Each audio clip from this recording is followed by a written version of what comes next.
দর্শক সবাইকে আমন্ত্রণ নিউজ 24 সকালের সংবাদে আপনাদের সঙ্গে পুরো সংবাদ জুড়ে আছি আমি তামিমুর রহমান তন্ময়। চোরখুলি, যে গ্রামে বংশানুগতভাবে কেউ ভিক্ষুক কেউ বা দিনমজুর। 1971 সালে মুক্তিযুদ্ধের পর যুদ্ধাহত বাস্তুহারা অসহায় মানুষদের আবাসস্থল এটি। তবে পাল্টে যেতে শুরু করেছে তাদের জীবন। সেখানকার ইউএনও ও চেয়ারম্যানের উদ্যোগে গড়ে তোলা হয়েছে একটি ভিক্ষুক পুনর্বাসন কেন্দ্র। গোপালগঞ্জ থেকে ফিরে তাদের দিন বদলের গল্প জানাচ্ছেন রিশাদ হাসান আর ছবি তুলেছেন শেখ জালাল। গোপালগঞ্জের কুশলা ইউনিয়নের চোরখুলি গ্রাম। স্বাধীনতার পর এই গ্রামে বসতি গড়ে ওঠে যুদ্ধাহত বাস্তুহারা ও অসহায় মানুষের। দারিদ্রতা আর ক্ষুধা যেখানে নিত্যদিনের সঙ্গী, সেখানে কর্মহীন এইসব মানুষের প্রধান পেশা হয়ে ওঠে ভিক্ষাবৃত্তি। পাশাপাশি অনেকেই যোগ দেন দিনমজুরিতে। এইসব মানুষের জীবনযাত্রায় পরিবর্তন এনেছে অবলম্বন প্যাকেজিং প্রজেক্ট। এক কথায় অবলম্বন একটি ভিক্ষুক পুনর্বাসন কেন্দ্র। এখানে ভিক্ষুকরা আসেন, তারা দৈনিক এখানে কাজ করেন এবং কর্মজীবী হিসেবে এখানে কাজ করেন, যার পরিপ্রেক্ষিতে তারা মাসে একটা ভাতা পান। অবলম্বন নামের এই পুনর্বাসন কেন্দ্রে এই মুহূর্তে পুনর্বাসন করা হয়েছে 43 জন ভিক্ষুকের। তারা জানান তাদের দিন বদলের গল্প। সংসার চলে না, আমি ভিক্ষে চালাইছি, এখন চাকরি হয়ে গিয়ে সেই সংসার আমি চালাই। আমার বাপ নাই, মা নাই, কিচ্ছু নাই, দুটো মাই আমার।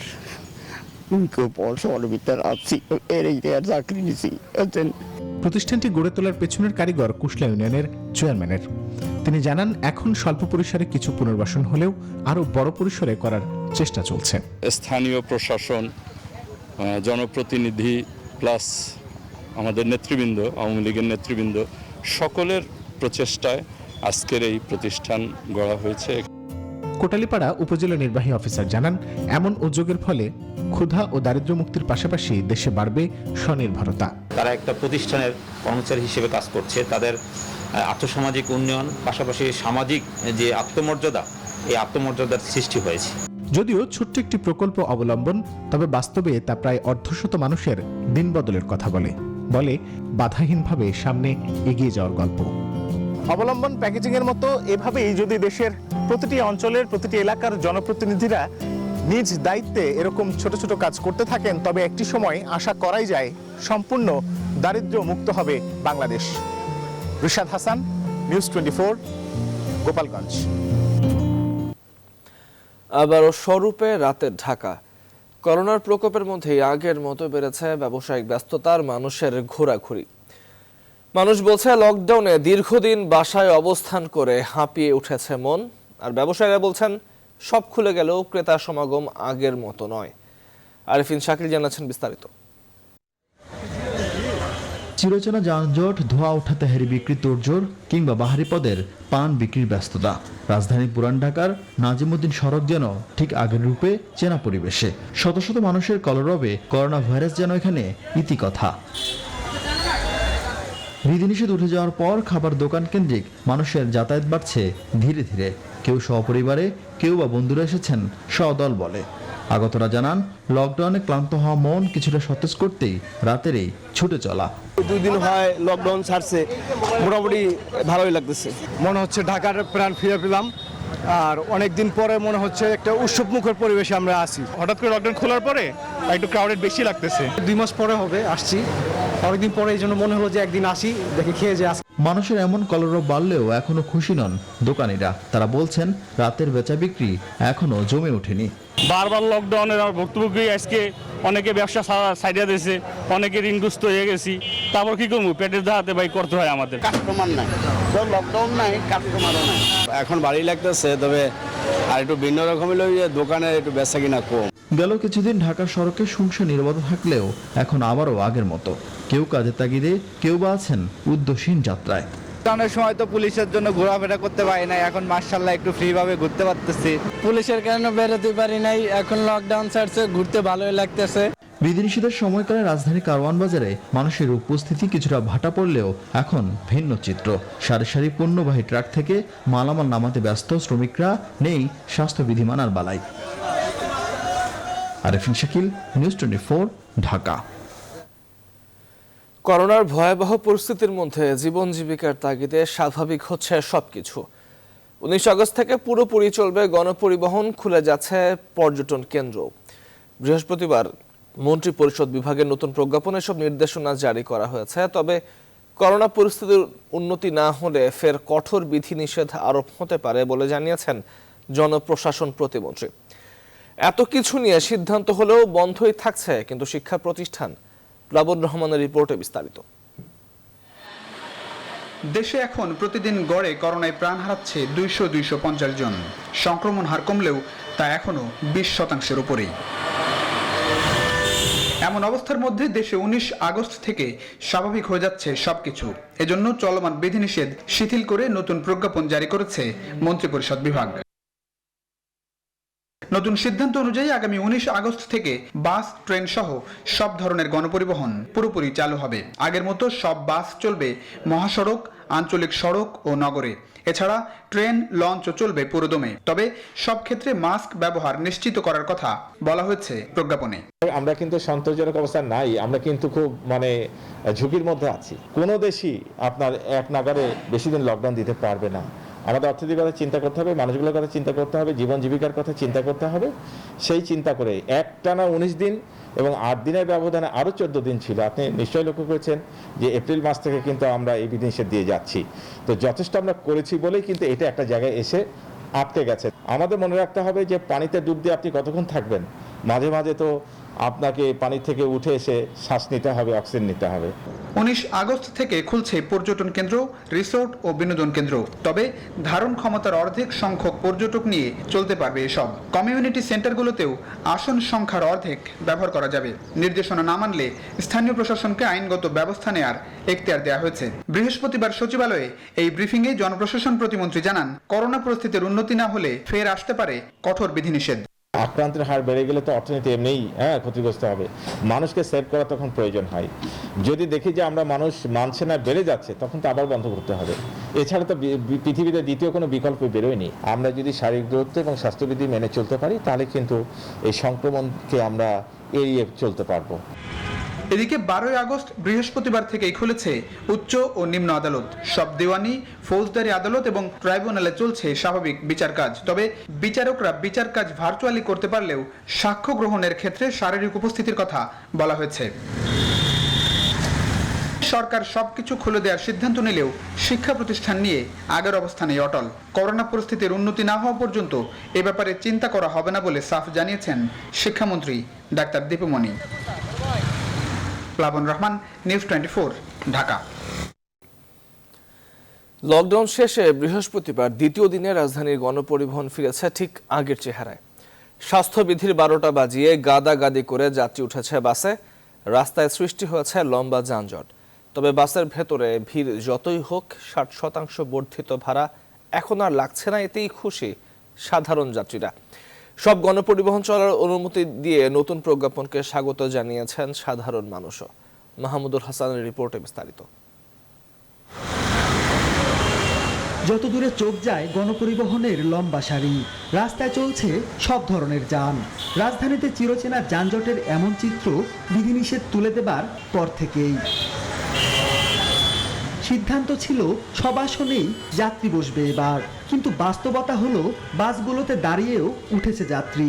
বৃহস্পতিবার সকালে অফিস টাইমে ঢাকার বিভিন্ন গণপরিবহনে মানা হয়নি কোনোই নির্দেশনা। এরপরও যাত্রীরা খুশি বর্ধিত ভাড়া গুনতে হয়নি বলে। আগে তো চলতেই পারতাম না, রিক্সায় যাওয়া লাগতো। আমাদের অনেক সুবিধা হয়েছে। দেখা গেছে আগে আমাদের ডবল 3 গুণ গাড়ি ভাড়া যাইতো। আমরা সর্বাত্মক চেষ্টা করছি, আমাদের ট্রাফিকের সদস্যরা সবসময় রাস্তায় আছে এবং তারা চেষ্টা করছে নিয়ন্ত্রণ করতে। 19 আগস্ট থেকে শতভাগ গণপরিবহন নামছে রাস্তায়। সরকারি এমন সিদ্ধান্তকে স্বাগত জানিয়েছেন সাধারণ মানুষ। এতে করে রাস্তায় যানজট বাড়লেও যাতায়াতে ভোগান্তি কমবে বলছেন তারা। পরিবহন এক সিট করে নিলেও ভাড়া বেশি নিত, এখন যদি 2 সিটই খালি নেয় তাহলে ভাড়া আমাদের শিথিল হবে। গাড়ি অনেক কম হওয়ার কারণে মানুষ সঠিক সময় হচ্ছে সঠিক জায়গায় যেতে পারছে না। এদিকে কমলাপুর স্টেশনে স্বাভাবিক নিয়মেই চলছে ট্রেন। এখনো রাজধানীতে ফিরছেন অসংখ্য মানুষ। 50 ভাগ টিকিট মিলছে কাউন্টারে আর বাকিটা অনলাইনে। 19 তারিখ থেকে শতভাগ চললে তো অবশ্যই সেটা যাত্রীদের জন্য সুবিধা হবে। সবাই তো টিকিট পাচ্ছে না, যেহেতু ট্রেন কম, ট্রেনটা বেশি হলে তাহলে চাপটা কম হতো। নৌ রুটেও নিয়মিত লঞ্চ চলাচল শুরু হয়েছে। বরিশাল থেকে ঢাকামুখী লঞ্চ চলাচল স্বাভাবিক, তবে সর্বত্রই উপেক্ষিত স্বাস্থ্যবিধি। মাহমুদুল হাসান, নিউজ 24, ঢাকা। এবার দেশের করোনা পরিস্থিতির খবর। দেশে গেল 24 ঘন্টায় করোনা আক্রান্ত হয়ে আরও 215 জন মারা গেছেন। নতুন করে সংক্রমণ শনাক্ত হয়েছে 10,126 জন। বৃহস্পতিবার স্বাস্থ্য অধিদপ্তরের সংবাদ বিজ্ঞপ্তিতে সব তথ্য জানানো হয়। এ নিয়ে এখনো পর্যন্ত সরকারি হিসেবে দেশে মোট শনাক্ত হলেন 13,96,868 জন এবং মৃত্যু হয়েছে 23,613 জনের। করোনা থেকে গেল 24 ঘন্টায় সুস্থ হয়েছেন 13,990 জন এবং এখনো পর্যন্ত মোট সুস্থ হয়েছেন 12,62,065 জন। গেল 24 ঘন্টায় 45,078টি নমুনা পরীক্ষার বিবেচনায় শনাক্তের হার 22.46%। পর্যায়ক্রমে দেশের সব মানুষকে টিকা দিতে কাজ করছে সরকার। এক্ষেত্রে সবাইকে ধৈর্য ধরার আহ্বান জানিয়ে স্বাস্থ্যমন্ত্রী জাহিদ মালিক বলেছেন, ইতিমধ্যেই 2 কোটি মানুষকে টিকা দেওয়া হয়েছে, যার মধ্যে 50 লাখ মানুষ পেয়েছে দ্বিতীয় ডোজ। চলতি মাসে আরও 1 কোটি টিকা আসবে দেশে। এদিকে বর্তমান বাস্তবতায় হাসপাতালের শয্যা আর বাড়ানো সম্ভব নয় বলে জানিয়েছেন স্বাস্থ্য অধিদপ্তরের ডিজি তৌফিক মাহমুদ মুন্নার রিপোর্টে বিস্তারিত। মহামারী করোনার তৃতীয় ঢেউ চলছে। টানা সর্বাত্মক লকডাউন শেষে দেশ এখন আগের চেহারায় ফিরে গেছে। লকডাউনের পর শনাক্তের হার কমলেও এখনো মৃত্যুর মিছিল দীর্ঘই হচ্ছে। একই সাথে চলছে গণটিকাদান কর্মসূচিও। দেশব্যাপী গণটিকায় ব্যাপক সাড়া মিললেও অভিযোগ রয়েছে বিশৃঙ্খলারও। কোথাও আবার কার্যক্রমই স্থগিত করা হয়েছে। এমন বাস্তবতায় বৃহস্পতিবার করোনা ও ডেঙ্গু মোকাবেলার চ্যালেঞ্জ নিয়ে এক গোলটেবিল বৈঠক অনুষ্ঠিত হয়। বৈঠকে স্বাস্থ্যমন্ত্রী, স্বাস্থ্য সচিব এবং স্বাস্থ্য অধিদপ্তরের ডিজি উপস্থিত ছিলেন। বর্তমান পরিস্থিতিতে হাসপাতালের বেড আর বাড়ানো সম্ভব নয়, সাফ জানিয়ে দেন স্বাস্থ্য অধিদপ্তরের ডিজি ABM খুরশিদ আলম। যতই সক্ষমতা থাকুক, যতই চেষ্টা করি না কেন, হাসপাতালে আর বিছানা বাড়ানো সম্ভব হবে না। এবং এতে করে যেটা হচ্ছে যে নন কোভিড রোগীরা, আমরা জানি যে কোভিডের চেয়ে আমাদের নন কোভিড রোগীর সংখ্যা অনেক অনেক বেশি, তাদেরকে কিন্তু আমরা দিতে পারছি না। প্রধান অতিথির বক্তব্যে স্বাস্থ্যমন্ত্রী জানান, টিকা আশা চলমান রয়েছে, সবাইকে টিকা দেওয়া হবে, তবে ধৈর্য ধরতে হবে। যে আমরা 6 কোটি ভ্যাকসিন, সিনোফার্ম ভ্যাকসিন আমরা কিনতে চাই, যেটা পাওয়া যেতে পারে। গতকালই আমাদের এই ন্যাশনাল পারচেজ কমিটিতে সেটা অনুমোদন হয়ে গেছে। আপনারা জানেন, রেজিস্ট্রেশন কোটি কোটি লোক রেজিস্ট্রেশন করেছে। আমরা একবারে সব দিয়ে দিতে পারবো না, ধৈর্য ধরতে হবে। আমরা আস্তে আস্তে সকলকেই আমরা ভ্যাকসিন দিতে পারবো।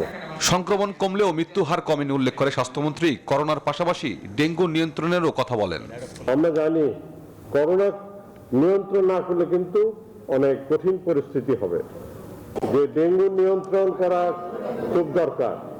এ পর্যন্ত ডেঙ্গুর কেস আমরা পেয়েছি 5,192টা। ডেঙ্গুতে মৃত্যু হয়েছে সেটাও 22 জন। খুব দ্রুতই করোনা মোকাবেলায় 4 থেকে 5,000 টেকনিশিয়ান নিয়োগ করা হবে বলে জানান স্বাস্থ্যমন্ত্রী জাহিদ মালিক। তৌফিক মাহমুদ মুন্না, নিউজ 24, ঢাকা। এদিকে দেশের 7ই আগস্ট থেকে শুরু হওয়া গণ টিকাদান ক্যাম্পেইন বৃহস্পতিবার শেষ হয়েছে। সিটি কর্পোরেশন, ইউনিয়ন, ওয়ার্ড ও বিভিন্ন অঞ্চল ভেদে চলে এই ক্যাম্পেইন। এদিকে টিকা নেয়ার জন্য গতকালও রাজধানীর বেশ কয়েকটি কেন্দ্রে ভোরে মানুষকে লাইনে দাঁড়াতে দেখা যায়। এই সময় লাইনে দাঁড়িয়ে টিকা না পেয়ে হতাশ হয়ে ফিরে যান কেউ কেউ। বিস্তারিত তালুকদার বিপ্লবের প্রতিবেদনে। 7 আগস্ট থেকে ইউনিয়ন ও ওয়ার্ড পর্যায়ে গণটিকাদান ক্যাম্পেইন শুরু হয়। বৃহস্পতিবার করোনা ভাইরাস প্রতিরোধী মডার্নার টিকার প্রথম ডোজ দিয়ে শেষ হয় গণটিকার ক্যাম্পেইন। ভোর থেকে ঢাকার বিভিন্ন ওয়ার্ডের টিকা কেন্দ্রে টিকা প্রত্যাশীরা ভিড় জমায়। এ সময় টিকা নিতে পেরে সন্তুষ্টি প্রকাশ করেন কেউ কেউ। কালকে আগে আইডি কার্ড জমা দিয়ে গেছি, এখন আজকে এসে দিয়ে যাচ্ছি। খুব ভালোভাবে যত্ন সহকারে টিকা দিচ্ছে। আবার কিছু কিছু কেন্দ্রে রাতে বা ভোরে মানুষ লাইনে দাঁড়িয়ে থেকে টিকা দিতে পারেনি বলে অভিযোগ পাওয়া যায়। বাসার ইম্পর্টেন্ট কাজ ফলাই রেখে আসতে হতো, টিকা দিতে পারতেছ না। সকাল থেকে টোকেন হাতে নিয়ে বসে আছে, এরকম কেন হবে? তো আমরা সিরিয়াল পাই না দেখে আজকে 4 দিন তলক ঘুরতেছি। এদিকে কেন্দ্র প্রতি নির্ধারিত 350টি টিকা বরাদ্দ থাকায় গণটিকা কার্যক্রম পরিচালনায় চ্যালেঞ্জের মুখে পড়তে হয়েছে বলে জানান স্থানীয় জনপ্রতিনিধিরা। আমার ওয়ার্ডে 40,000 ভোট, আমার মিনিমাম 15,000 টিকা লাগবে।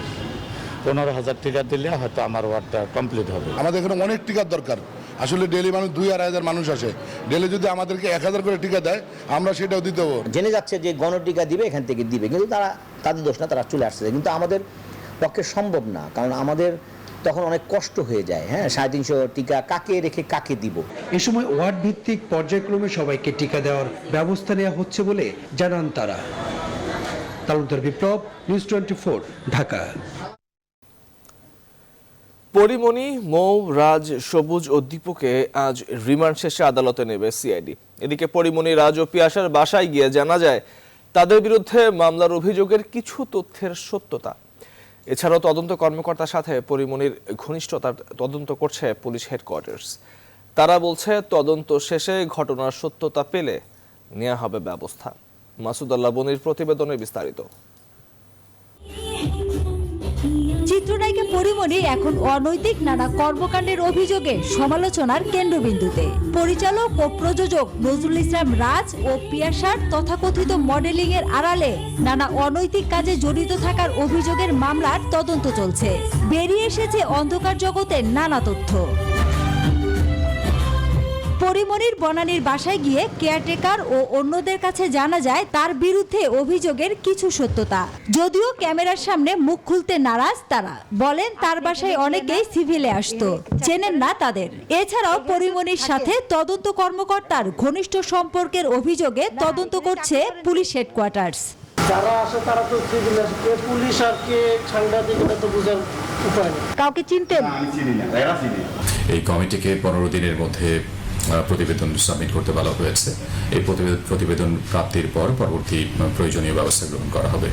অন্যদিকে তথাকথিত মডেল পিয়াসার মাদক মামলার তদন্ত করছে সিআইডি, আছেন কারাগারে। বাড়িধারায় বিলাসবহুল এই বাসায় তার ফ্ল্যাটে প্রায়ই বসত মদ ও অন্ধকার জগতে নানা অনৈতিক কাজ। যদিও কেয়ারটেকার ও ম্যানেজার ক্যামেরা দেখে লুকোচুরি করেন, তবুও মেলে কিছু তথ্য। আমাদের ডিউটি করতে দেন। ভাড়া কত ছিল? 1 লাখ আছে। 2 দিন পার্টি করলাম। এদিকে বনানীতে পরিচালক নজরুল ইসলাম রাজের অফিসে গেলে সেখানকার কর্মকর্তা বলেন রাজের অনৈতিক কাজ সম্পর্কে কিছুটা জানতেন তারা। রাজ সিআইডিতে মাদক ও পর্নোগ্রাফি মামলায়। উনি তো সপ্তাহে 2 দিন 3 দিন আসতো আর কি, 10টার সময় আসতো আর কি। তারপরে আপনি আর বের হয়ে যাইতো 12টা 1টা, কোনোদিন 2টা। উনি যখন এখানে আসতো, আসার আধা ঘন্টা অথবা 1 ঘন্টা পরে অন্য লোকেরা আসতো। পরিমণি, মৌ, সবুজ, রাজ, মিশু ও হেলেনা জাহাঙ্গীর সহ অনেকের মামলার তদন্ত করছে সিআইডি, চলছে জিজ্ঞাসাবাদ। মাসুদ আলাবনী, নিউজ 24, ঢাকা। সাভারে যৌতুকের টাকা পরিশোধ না করে নাতনিকে দেখতে আসা নানা ও মামাকে রশি দিয়ে বেঁধে মধ্যযুগীয় কায়দায় নির্যাতনের অভিযোগ উঠেছে। এই ঘটনায় 8 জনকে আসামি করে মামলা করা হয়েছে। এর মধ্যে 2 জনকে আটক করেছে পুলিশ। নির্যাতনের ভিডিও ক্লিপ সামাজিক যোগাযোগ মাধ্যমে ছড়িয়ে পড়লে এলাকায় চাঞ্চল্য সৃষ্টি হয়। এই ঘটনার দৃষ্টান্তমূলক শাস্তি দাবি করেছেন স্থানীয়রা। সাভার থেকে নাজমুলের প্রতিবেদন। 13 মাস আগে সিংগাইর উপজেলার খাসেরচর গ্রামের মৃত আবুল হোসেনের কন্যা সোনিয়া আক্তারের সাথে সাভারের বনগাঁও ইউনিয়নের সাধাপুর কাজীপাড়া গ্রামের বশির মহাজনের ছেলে আবুল কালামের বিয়ে হয়। গত 10 আগস্ট মেয়ের নানা ও মামা সোনিয়া আক্তারকে দেখতে তার বাড়িতে যান। পূর্বশত্রুতার জের ধরে মেয়ের নানা ও মামার উপর বর্বর নির্যাতন চালায় সোনিয়ার স্বামী আবুল কালাম ও তার লোকজন। মেয়ে আমরা নিবার চাই, ওই যে আমাকে মেন টার্গেট হলো 10 লাখ টাকা। নির্যাতিতদের কাছ থেকে অভিযোগ না করার মর্মে স্ট্যাম্পে সইও নেওয়া হয়। ছাদের উপরে আমার নিয়ে বান্ধে ওই পানির ট্যাঙ্কির মধ্যে, পানির ট্যাঙ্কির সাথে বান্ধে রাখছিল। ওরা যা শিখাই দিতেছে ওই কথা আমি বলতেছি। মারধর করে, ভিডিও করে, অতএব কান্ত ওদের এমন দুর্ব্যবহার করছে আমাদের সাথে। এদিকে ঘটনার সত্যতা জানতে অভিযুক্ত বশির মহাজনের বাড়িতে গেলে সাংবাদিক পরিচয় দেয়া মাত্রই ক্ষিপ্ত হয়ে ওঠেন নির্যাতনকারী বশির আহমেদ ও তার ছেলে কামাল হোসেন। মোবাইল দিয়া ছবি তুইলে তারপর শ্বশুরবাড়ি পাঠাইছে, আর বাদ বাকি যে ছড়াইছে এগুলো ওরাই ছড়াইছে। আমার বোন টানানি করছে, পরে আমি ধরে আনা বানছি। এটা সত্য কথা। ওনার নাম গুসাই, ওনার নাম গুসাই। ওর সম্পর্কে কোন সম্পর্কে নাকি ওরা চিনি আমি।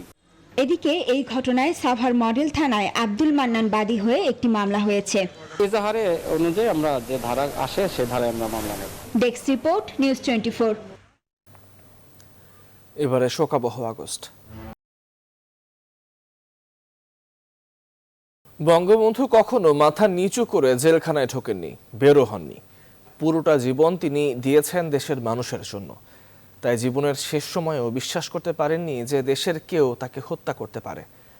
বঙ্গবন্ধুকে নিয়ে স্মৃতিচারণ করতে গিয়ে এভাবেই বলছিলেন ঐক্যনায়কের সভাপতি পঙ্কজ ভট্টাচার্য। অন্তরা বিশ্বাস জানাচ্ছেন বিস্তারিত। জীবনের ৪,৬৮২ দিন কারাগারে ছিলেন বঙ্গবন্ধু। সেই কারাগারেই ১৯৬৭ সালের ১৭ অক্টোবর বঙ্গবন্ধুর সাথে দেখা হয় পঙ্কজ ভট্টাচার্যের। কথা হয় রাশিয়ার পণ্ডিত অধ্যাপক গনকাভস্কির লেখা and technical study of Pakistan নিয়ে। যে বইয়ে লেখা ছিল যে বাঙালি জাতির দীর্ঘ শোষণ ও শাসনের পর এর রক্তাক্ত পরিসমাপ্তি ঘটবে। কিন্তু বঙ্গবন্ধু বইটির সাথে দ্বিমত পোষণ করেন। বলেন, আন্দোলন সৃষ্টি হলে পাকিস্তানি শাসক গোষ্ঠী আন্তর্জাতিক চাপে ৬ দফা মেনে নিতে বাধ্য হবে। তিনি তর্ক করলেন যে তোর পার্টি আমার পার্টি দুটোই সশস্ত্র লড়াইয়ের পার্টি না। বঙ্গবন্ধু মাথা উঁচু করে কারাগারে প্রবেশ করতেন আর বের হতেন বলে তাকে জানিয়েছিলেন। আমি ১৯ দিনের পরে যখন জামিন পেলাম আমি আসব, আমাকে উনি গেট পর্যন্ত আগিয়ে দিলেন এবং জেলারকে বললেন মেইন গেট খুলে দাও। মুজিব কখনো খিড়কি দরজা দিয়ে জেলে ঢুকে না, মুখে পাইপ নিয়ে মাথা উঁচু করে জেলে ঢুকি, মুখে পাইপ নিয়ে মাথা উঁচু করে জেল থেকে বেরোয়। বঙ্গবন্ধু তার নেতাকর্মীদের মন বুঝতেন। পঙ্কজ ভট্টাচার্যকে বলেছিলেন যে সশস্ত্র আন্দোলন হলে কে কে তার সঙ্গে থাকবেন জানতেন তিনি। যদি সশস্ত্র আন্দোলন হয় কয়জন আমার সাথে থাকবে, আমি হিসাব করে দেখেছি ২৭ জন। তার মধ্যে প্রাক্তন ছাত্র নেতা, জেলার কয়েকজন সার্বক্ষণিক কর্মী এবং একটা নাম উনি খুব বেশি করে বললেন, আব্দুর রহমান বয়াতি। ষড়যন্ত্র চলছিল বুঝতেন বঙ্গবন্ধু। অনেকের মতো সাবধান করেছিলেন পঙ্কজ ভট্টাচার্য। কিন্তু বঙ্গবন্ধু তার ধানমন্ডি ৩২ নম্বরের বাসা থেকে সরতে চাইতেন না। আমার বুকে অস্ত্র তাক করবে, বন্দুক ধরবে, হাত কাঁপবে না তাদের, ইত্যাদি কথা বললেন। বঙ্গবন্ধুর সেই বিশ্বাসকে উড়িয়ে দিয়ে ১৯৭৫ সালের ১৫ আগস্ট রাতে সংঘটিত হয় সেই নির্মম হত্যাকাণ্ড, যাতে দেশ হারায় জাতির পিতাকে।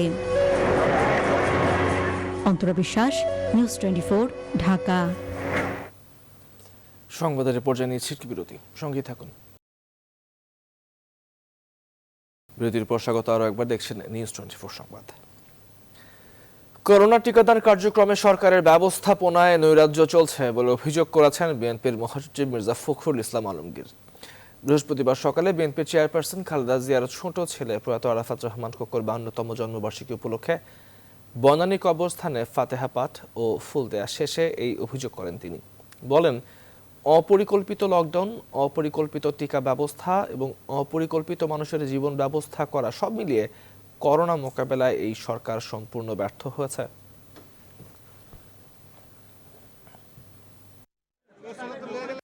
আজকে টিকা প্রদানে যে ম্যানেজমেন্টের যে প্রচন্ড রকমের যে একটা নৈরাজ্য সৃষ্টি হয়েছে, সেই নৈরাজ্যের ফলে আজকে গোটা জনজীবন বিপন্ন হয়ে পড়েছে। This government has failed totally to manage corona. অপরিকল্পিত লকডাউন, অপরিকল্পিত টিকা ব্যবস্থাপনা, অপরিকল্পিত মানুষের জীবিকার ব্যবস্থা করা, সব মিলিয়ে এই গভর্নমেন্টের আর এক মুহূর্ত থাকা উচিত নয়। দে শুড রিজাইন ইমিডিয়েটলি, পদত্যাগ করা উচিত। গোপালগঞ্জের কোটালীপাড়া ও টুঙ্গিপাড়ায় বঙ্গবন্ধুর দুই কন্যা প্রধানমন্ত্রী শেখ হাসিনা ও শেখ রেহানার পক্ষ থেকে অসহায় ও দুস্থদের মধ্যে খাদ্য সহায়তা বিতরণ আজও অব্যাহত রয়েছে। বঙ্গমাতা বেগম ফজিলাতুন নেসা মুজিবের ৯১তম জন্মবার্ষিকী উপলক্ষে এই সহায়তা দেওয়া হচ্ছে। মুন্সি মোহাম্মদ হোসেনের তথ্য ছবিতে টেক্সট রিপোর্ট।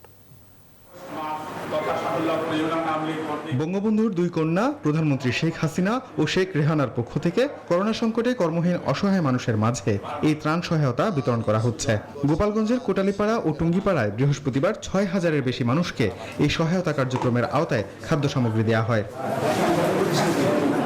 এর মধ্যে কোটালীপাড়ায় ৪,০০০ এবং টুঙ্গিপাড়ায় ২২০০ পরিবার বৃহস্পতিবার খাদ্য সামগ্রী পায়। এসব ত্রাণের মধ্যে ছিল চাল, ডাল, তেল, আলু সহ বিভিন্ন নিত্য প্রয়োজনীয় সামগ্রী। এতে মানুষ খুব আনন্দিত, মাননীয় প্রধানমন্ত্রীর প্রতি তারা খুবই খুশি। জননেত্রী শেখ হাসিনার ভোটাররা প্রাণ খুলে তার পরিবারের যারা ১৯৭৫-এর ১৫ই আগস্ট শাহাদাত বরণ করেছেন তাদের জন্য দোয়া করেন। স্বাচ্ছন্দ্যের জন্য, সুখের জন্য এই শুভ জন্মদিনে যে উপহার সামগ্রী পাঠিয়েছেন, এই জন্য মাননীয় প্রধানমন্ত্রীকে এই কোটালীপাড়াবাসীর পক্ষ থেকে আমরা অভিনন্দন জানাই। দুঃসময়ে এই সহায়তা পেয়ে খুশি প্রান্তিক মানুষ। এজন্য প্রধানমন্ত্রী ও শেখ রেহানাকে ধন্যবাদ জানিয়েছেন তারা। প্রধানমন্ত্রী যে সহযোগিতা করছে দরিদ্রদের জন্য, এদের আমাদের গরিবের খুব উপকৃত হবে এবং ক্ষুধা নিবৃত্ত হবে। আমাদের বিপদের সময় আমাদের প্রধানমন্ত্রী যে আমাদের সাহায্য করছে বা উপকারী করছে, এই জন্য আমরা অনেক খুশি। ইনকাম নেই, তার জন্য আমরা প্রধানমন্ত্রী যে খাবারটা দিয়েছেন আমরা কয়েকদিনের জন্য ছেলে মেয়ে নিয়ে বাঁচতে পারবো। তাকে ধন্যবাদ, সে দীর্ঘজীবী লাভ করুক, সেই জনসেবার সেবা করুক। সরকারের পাশাপাশি দেশের বিত্তবানদেরও অসহায় মানুষের পাশে দাঁড়ানোর আহ্বান জানিয়েছেন কোটালীপাড়া ও টুঙ্গিপাড়ার জনপ্রতিনিধিরা। Desk report, news 24। এদিকে করোনা মহামারীতে দেশব্যাপী দুস্থ অসহায় মানুষদের মধ্যে ত্রাণ সামগ্রী বিতরণ শুরু করেছে দেশের শীর্ষ শিল্প পরিবার বসুন্ধরা। এর ধারাবাহিকতায় পাবনায় ও কক্সবাজারে খাদ্য সহায়তা বিতরণ করা হয়েছে। দুর্যোগকালীন সময়ে সহায়তা পেয়ে হাসি ফুটেছে অসহায় মানুষের মুখে। পাবনা ও কক্সবাজার প্রতিনিধিদের পাঠানো তথ্যচিত্রে ডেস্ক রিপোর্ট। বৃহস্পতিবার সকালে পাবনার চাটমোহর সরকারি কলেজে, দুপুরে ভাগুড়া মডেল ইউনিয়ন উচ্চ বিদ্যালয় ও কলেজ মাঠে এবং বিকেলে ফরিদপুর মহিলা কলেজে ত্রাণ সামগ্রী বিতরণ করা হয়। সকাল থেকেই মাঠে ভিড় করতে থাকেন দূর দূরান্ত থেকে আসা নানা বয়সী দরিদ্র মানুষ।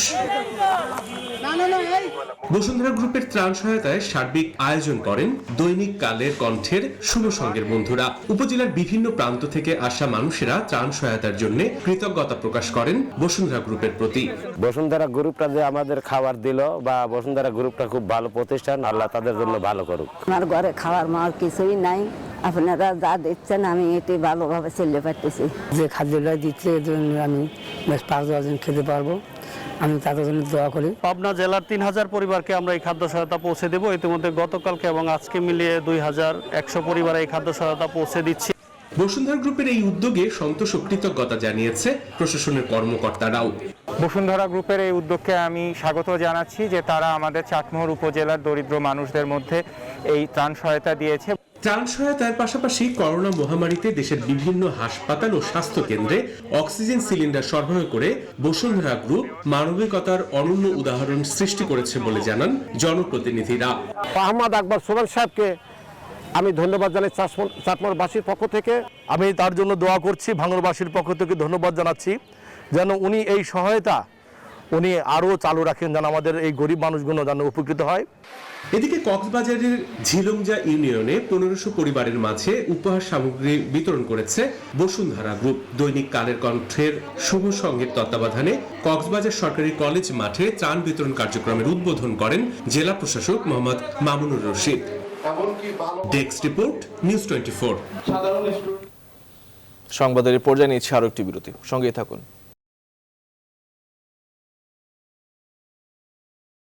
বিরতির পর স্বাগত আরো একবার, দেখছেন নিউজ 24 সংবাদ। এবারে ফার্স্ট সিকিউরিটি ইসলামী ব্যাংক অর্থ বাণিজ্যের সংবাদ। সপ্তাহের শেষ কার্যদিবস বৃহস্পতিবার বড় উত্থানের মাধ্যমে নতুন রেকর্ড উচ্চতায় উঠেছে দেশের পুঁজিবাজার। এদিন পুঁজিবাজারের সব সূচক বেড়েছে, পাশাপাশি বেড়েছে লেনদেনও। বৃহস্পতিবার ডিএসইতে 2661 কোটি 70 লাখ টাকার লেনদেন হয়েছে, যা আগের কার্যদিবস থেকে 448 কোটি 81 লাখ টাকা বেশি। এদিন ডিএসইর প্রধান সূচক ডিএসইএক্স 76 পয়েন্ট বেড়ে দাঁড়িয়েছে 6699 পয়েন্টে। ডিএসইর এই সূচকটি চালুর পর থেকে এটিই সর্বোচ্চ অবস্থান। আমন ধান রোপণের মৌসুম চলছে এখন, আর কিছুদিন পরই সারের প্রয়োজন। ঠিক এমন সময় পঞ্চগড়ে সংকট তৈরি হয়েছে কৃষির এই গুরুত্বপূর্ণ পণ্যের। সরকার নির্ধারিত মূল্যে কোথাও সার নেই, মিলছে না ডিলারদের কাছে ধর্ণা দিয়েও। এই অবস্থায় ধানের উৎপাদন খরচ বাড়ার শঙ্কা কৃষকদের। সরকার হাজারের তথ্য ছবিতে ডেস্ক রিপোর্ট। পঞ্চগড় সদরে এক সার ডিলারের প্রতিষ্ঠানের সামনে এই ভিড়। কৃষকরা সার চান সরকারি দামে, কিন্তু তা নেই কোথাও। বাজারের খুচরা দোকানগুলোতেও সরকার নির্ধারিত দামে পণ্য নেই। 1100 টাকার টিএসপির বস্তা এখন 1300 টাকা। ইউরিয়ার বস্তা প্রতি মূল্য বেড়েছে 400 টাকা করে। দাম বেড়ে গেছে ডিএপি এবং এমওপি সারেরও। কৃষকদের অভিযোগ, মূল্য বেশি দিলে পণ্য মিলে, তবে সেক্ষেত্রে বিক্রির রসিদ দেয়া হয় না। প্রভাবশালীরা এভাবে সার পেলেও বঞ্চিত প্রান্তিক কৃষক। অভিযোগ আছে সিন্ডিকেট করে সবচেয়ে প্রয়োজনের সময় সারের দাম বাড়াচ্ছেন ডিলাররা।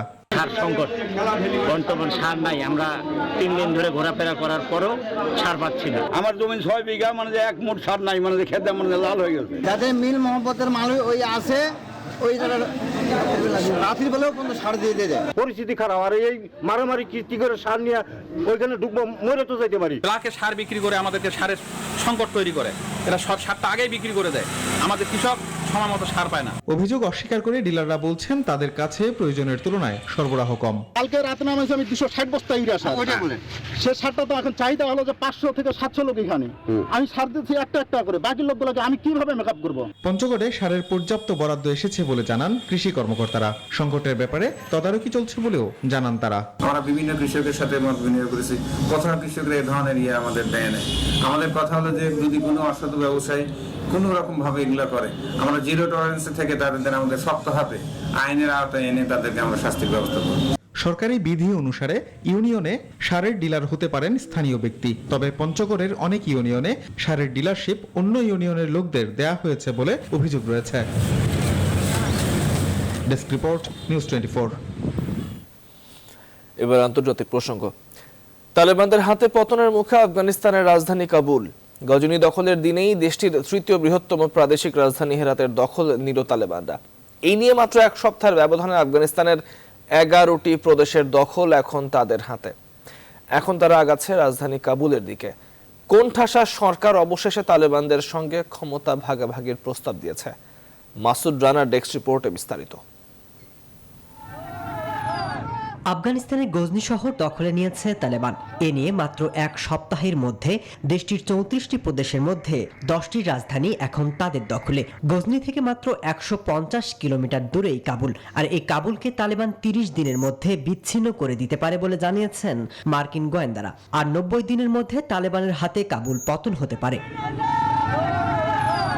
এই অবস্থায় আফগান প্রেসিডেন্ট আশরাফ গনি গতকাল মাজারি শরীফ সফর করেন। শহরটি রক্ষায় তিনি সেখানকার তালেবান বিরোধী যোদ্ধাদের ঐক্যবদ্ধ করার চেষ্টা করেন। বুধবার সেনাপ্রধানকেও সরানো হয়। তবে সব উপায়ে ব্যর্থ সরকার তালেবানের সঙ্গে ক্ষমতা ভাগাভাগির প্রস্তাব দিচ্ছেন।